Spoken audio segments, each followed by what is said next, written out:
അതിരപ്പിള്ളിയിൽ കാലിൽ പരിക്കേറ്റതിനെ തുടർന്ന് മയക്കുവെടിവെച്ച് ചികിത്സിച്ച് വിട്ടയച്ച കാട്ടാനയുടെ നില ഗുരുതരമായി തുടരുന്നു.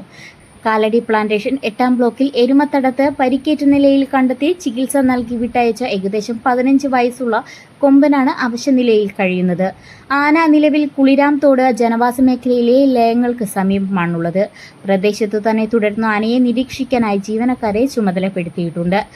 കഴിഞ്ഞ മാസം 19-ാം തീയതിയാണ് ആനയ്ക്ക് വനം വകുപ്പ് ചികിത്സ നൽകിയത്. എന്നാൽ ആനയുടെ കാലിലെ പഴുപ്പും നീരും ഇപ്പോഴും പഴയ സ്ഥിതിയിലാണ്. ആനയ്ക്ക് നടക്കുവാനും സാധിക്കുന്നില്ല. ഇന്നലെ Ernakulam assistant forest veterinary officer doctor Binoy, doctor OV Mithun എന്നിവരുടെ നേതൃത്വത്തിലുള്ള സംഘമെത്തി ആനയെ നിരീക്ഷിച്ചിരുന്നു. ഭക്ഷണത്തിലൂടെ മരുന്ന് ആനയിലേക്ക് എത്തിക്കുന്നതിനായാണ് നിലവിൽ വനം വകുപ്പ് ശ്രമിക്കുന്നതെന്ന് അറിയുവാൻ കഴിഞ്ഞത്. എന്നാൽ ആനയെ പിടികൂടി കൃത്യമായി ചികിത്സ നൽകിയില്ലെങ്കിൽ ആന ചെരിയുവാനാണ് സാധ്യത. പരിക്ക് പറ്റിയ നിലയിൽ എരുമത്തടം ഭാഗത്ത് ആദ്യമായി ആനയെ കണ്ടെത്തിയ സമയത്ത് മതിയായ ചികിത്സ നൽകിയില്ലെന്ന് ആരോപണമുണ്ടായിരുന്നു. തുടർന്ന് ആനയുടെ സ്ഥിതി വഷളായതിനെ തുടർന്നാണ് മയക്കുവെടിവെച്ച് ചികിത്സ നൽകിയത്. 8 മാസം മുൻപ് മസ്തകത്തിൽ പരിക്കേറ്റ നിലയിൽ ഈ പ്രദേശത്ത് മറ്റൊരു കാട്ടാനയെ കണ്ടിരുന്നു. തുടർന്ന് ചികിത്സ നൽകുന്നതിനായി മയക്കുവെടി നൽകി പിടികൂടിയതിനു ശേഷം കോടനാട് ആന പരിപാലന കേന്ദ്രത്തിൽ എത്തിച്ചെങ്കിലും അവിടെ വെച്ച് ചെരിയുകയും ചെയ്തു.